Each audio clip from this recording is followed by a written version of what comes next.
What's up? I'm Leonia Nicole Black. Welcome to my Insecure Season 3 first quarter wrap up. So, how have you guys been finding this season? Honestly, for me, maybe a bit of a slow start out of the gate. I'd give the season so far, I think we're 3 episodes in, I'd give it 3 out of 5. Maybe it's got room to grow as we continue watching week by week. You know, when a show's trying to find its feet, we have patience with it. Second season, for me, it finds its stride. I'm like, yes, love this show.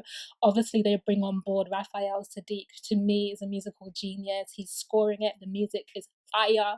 The characters to me have more development. We watch Issa and Lawrence kind of tumbling through their relationship and seeing that relationship really break down, the demise of it, and their attempts really to come back together and that really failing. And you know, we had a few viral moments. So season 3, really, I think one of the powerful things that the team, Issa and the team, did was decide to write Lawrence out of the show. Now, secretly, and I have no receipts for this, I feel like it was Jay Ellis, the actor himself. Like, I think there's some politics there on why Lawrence is gone.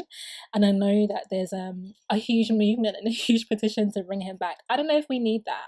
I thought it was really bold to not do the will they, won't they for seasons and seasons and seasons on end, you know, to be able to drive the characters forward, to drive the plot, the storyline forward. So that was cool to me. Plus, we had Daniel in the wings, and I was here for exploring what was going to happen between those two. So we pick up season 3 with Issa having to move out of her apartment that she shared with Lawrence, and she's gone to sleep on Daniel's couch. And so I guess my review is going to center around 3 different questions. I'll talk about the first question: should Daniel and Issa boo up? The second question is, why is Issa so aimless? And the third question is Molly really doing better? Okay, so let's start with the first question. Should Issa and Daniel boo up? I mean, when I first started watching, I was like, a hell yes, because Ilan, who plays Daniel, is so fine to me. He's so fine. And you know, you're watching these shows and you're living vicariously, and I was like, girl, you got to go there. I think them being in close quarters, you know, I've watched the wind downs that they do after the episodes to talk about kind of their reasoning for taking particular creative directions and what they're trying to do with the characters.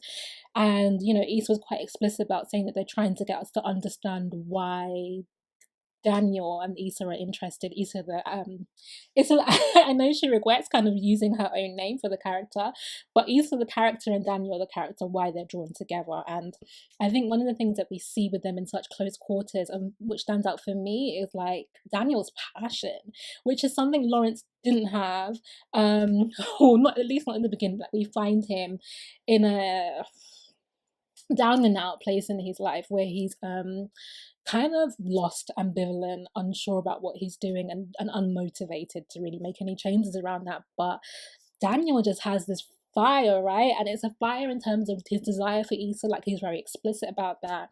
He doesn't hesitate about making like moves towards her, but also in his like creative life and his professional life, like his passion around music. Like, there's so much about him that I think it's great for Issa to be connected with, especially because I think we'll talk about this, but she's very aimless. So being with someone who is very kind of single-minded or focused and hustling in a particular direction, I think is good for her, and maybe a nice pairing for them. So what does Issa give Daniel? Well, I'm not actually sure, to be honest. I mean, okay, let's think about it. I think what he gets from her, which is very important in the context of any relationship, is a solid friendship. You know, Issa will listen. Issa believes in him. She supports his dreams and goals. She's funny. Like, they're into, so it seems, the same things, at least musically. Maybe we don't see them in scenes where like, oh, they're watching certain shows together, right? Like, so there's some synergy, some kind of areas of their life where there's a crossover in terms of interest. Obviously, they have a lot of history, a lot of passion and connectivity, but really, even having reeled off this list, I don't really know what it is that Issa has to offer Daniel at this point in her life.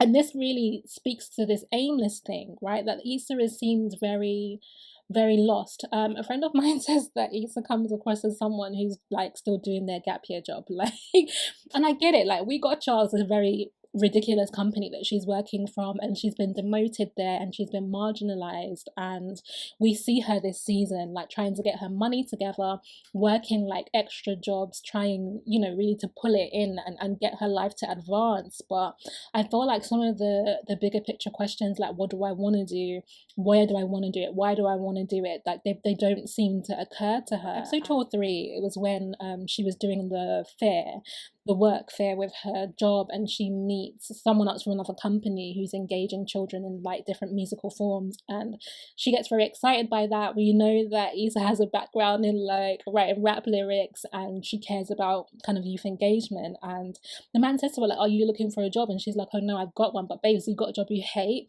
that you're not going anywhere in, and this is something that excited you. And I'm just like, Issa's like missing that moment.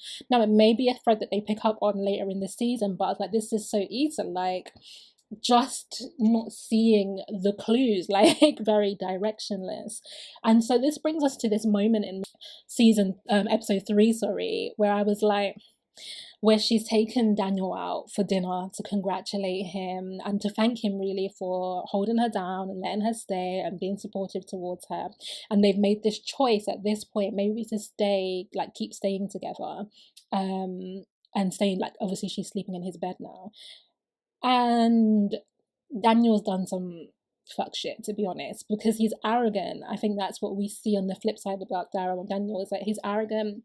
He has a lot of pride, and he doesn't listen very well. Like these are his vices. And she's trying to kind of give him a red flag, like, oh, how you handled this situation with this other producer that he had to work with, like you did that all wrong, and actually it didn't work for you, and it was something that could have set you up and you didn't see that. And how he responds to her is like, who are you to give me any career advice or any professional creative advice, because like I said, you're lost and aimless and you ain't got your shit together and you don't know what you want to do, and I'm always the person like rescuing you, like you're living with me, like I got you, really. Like it's almost like Daniel is that I got you for Issa. And like obviously she's hurt, and that's a wild thing to say to someone, especially someone that you purport to kind of really love or care deeply for. And you know, they have this kind of silent dinner off the back of it, and then they go home, they're sleeping in the bed together. And Daniel, is his approach to things is, you know, I was upset, like let me sex it away. And they get midway. Now part of me has been waiting for this moment, so I was like, you know, power isn't doing it for me in terms of the sex scenes anymore. So I was like, okay, come through. But you know, I think it didn't make sense to me that they were intimate in that moment without having the conversation. I think this season all seems to have this focus on adulting and them trying to know better, do better, as a saying. And I feel like Issa's inability in that moment to bring that conversation up and be like, yo, like that hurt me, and that perception of me, or it's like either you're not going to talk about it because you've already made up your mind that you're not doing this anymore. But then I wouldn't even be there. Like I would literally be at Molly's house that night. I would not be going back to Daniel's after he spoke to me like that. That's wild to me. So you clearly haven't unraveled yourself yet, and you're not willing to have that conversation. You guys initiate sex, and in some way through you're like, oh, it doesn't feel right, and then you're sitting in this silence and this kind of full start frustration, which I think is maybe characteristic of their relationship. And it isn't, it for me boils down to a communication issue, because even Daniel's, both Issa's aimlessness and Daniel's arrogance are things that can be worked through. Like it's the process of maturing, but not without talking. And so I guess the scene in which she's at dinner with her friends and they're all like, don't do this. I mean, I didn't really understand that scene so much. It's not the most ideal situation. You are living in his house, but I was like, I don't know if we have to feel so strongly about it. But I guess the rest of the episode unfolded in ways that allowed us to see, okay, maybe this isn't the most ideal thing for her. And it is good that in that situation that she'd already made this choice to move out, because you don't want to be beholden to someone who switches up on you or makes you feel small in that way. So my last question then is Molly doing better this season? Molly and Kelly are actually my favourite characters from Insecure, and I'm actually really glad that they're two distinct people. Obviously, Kelly's kind of an extra or kind of additional recurring character. Molly's got a more central role. But I think creatively they could have put those two characters together, as in rolled them into one and they'd be one person. I'm really glad that they didn't, because it allows Kelly to hold some of the comedy of the show, which I really, really love. Like I adore her. I think she brings such a great comedic energy, and gives Molly a bit more space to have more range, more feeling, more emotion without playing the funny sidekick. So I think that's done really well. I think it's really interesting that this is a season in which we're supposed to see Molly getting her shit together, because one of the things I'm maybe unsure about for this particular season of Insecure is some of the story threads that haven't been picked up, like Molly being in counseling, for example, and what she got from that, or how she feels about that, or what she's been able to process. Like, we haven't been able to see that story arc at all, and I think it would have been quite useful, maybe too somber for the energy of the show perhaps, but it would have been useful to see Molly reflect in the context of counseling about the decisions she was making with Dro last season. Now, Dro to me is so fine. Like, whatever the guy's name is, I can't remember the name of the actor right now. I just started following him on Instagram because he's just gorgeous, and I don't usually follow people I just find fine, because I like to use my Instagram for other purposes. And I was like, nah, it's okay, you can come through.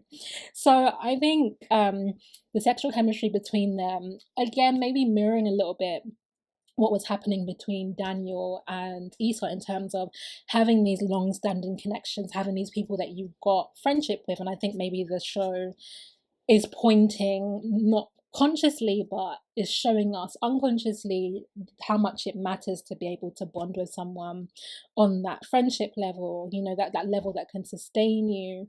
And so yeah, Molly and Dro go way back. She's into him, he's clearly into her, but Dro's married, right? And Molly makes the questionable decision last season to effectively be Dro's other woman, and they're trying to compartmentalize this relationship, and Dro's saying he has an open marriage. And I think that's, you know, an interesting conversation to have, and maybe I'll do something separate on that, around monogamy and polyamory and kind of managing kind of sexual connections and relationships in this way. But one of the things, you know, if I'm gonna be honest, in Molly's position last year, in last season, I would have done it. Yeah, yes, I would have. Like, there were no other. To be fair, there were other options, like the one of the lawyers she was working with, but nah, I would have done what Molly did, and I have to hold my hand up. Like, that was a mistake I would have been willing to make.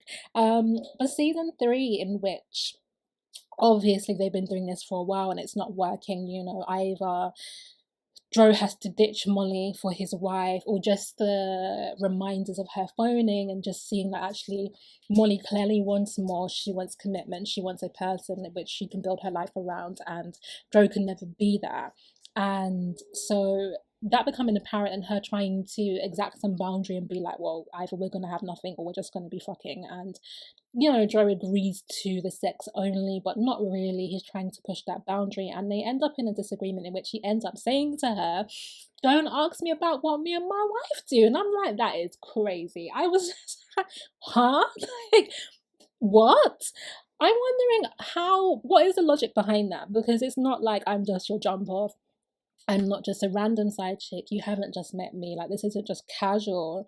Like, this is I feel like the energy between Dro and Issa is like, this is a bond that you should honor. Do you know what I mean? Like, this is without, despite it being not a marriage, like, this is a relationship that has meaning and value to you, and like, you don't get to make your other decisions that impact me off limits for me. And so obviously Molly's response to that is like, goodbye, like, give me back my key, like, this is done.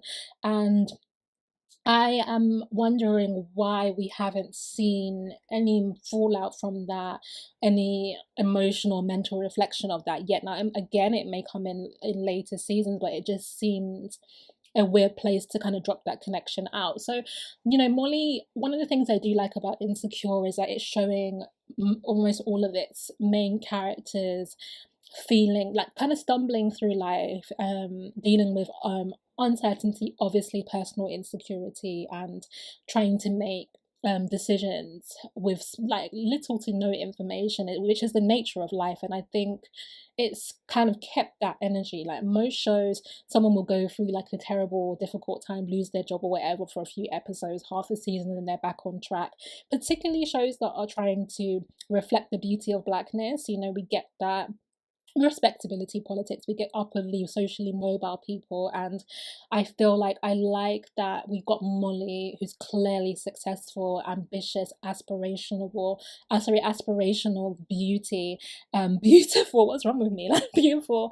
And then we have like I said, Daniel, who's also gorgeous but is focused and hustling and creating and is talented but is finding it difficult to see the fruition of his dreams. And then you got Issa, who's talented and has great ideas, and is actually an asset to her company, but is lost. Like, it doesn't know where to funnel her gifts and talents into, and cares about some things, but doesn't know how to develop that into a career. And I thought that that really covers quite a few spectrums of people's experience. And so seeing Molly make certain decisions this season, where she's in a new firm, she's in the black firm, which is really interesting to watch. Molly's having trouble adjusting to the culture of the firm. I'm interested to see where they're going to go with this. Like, what critique are they making? Is it a class critique? Is it that, you know, Molly's been cultured, at least professionally, into whiteness in some ways, and the way that creates a communication barrier, or, you know, some things get lost in translation around expectations, particularly when you're dealing with black business and you want things to be done a certain way and they're not. So we're seeing some of that. Obviously it's early days, I'm not sure where kind of the story with Molly and potentially feeling ostracized or finding it difficult to connect is going to go, but it feels to me like Molly's like, know better, do better. I'm not sure how far this is going, particularly when the only things that we're seeing Molly thinking through right now are her career decisions. And I feel like there's so much more that she could be working on, thinking about, kind of doing. I think in many ways it kind of speaks to some of the trap that a lot of kind of ambitious and socially mobile black women fall into, in which the only area of your life in which you can see progression is your career space, right? And so you push everything there, and you give all your love and you give all your energy, and you're winning, right? Like, we got our Black Girl Magic movement, and there's so much to show for ourselves, but the emotional and spiritual and like familial kind of development gets left in the wayside. And I feel that's happening for Molly as well. So I'm not sure whether Molly is doing better, like she's doing better externally, but we don't have any suggestions that she's doing better like internally. So we'll see. It's early days. We'll see how the rest of the season unfolds. But yeah, I'm enjoying. Let me know what you think. If you have questions that you'd like me to answer in my next wrap up, then I'll get to them. Just leave them in the comments. Thank you for watching. Mwah, mwah, mwah.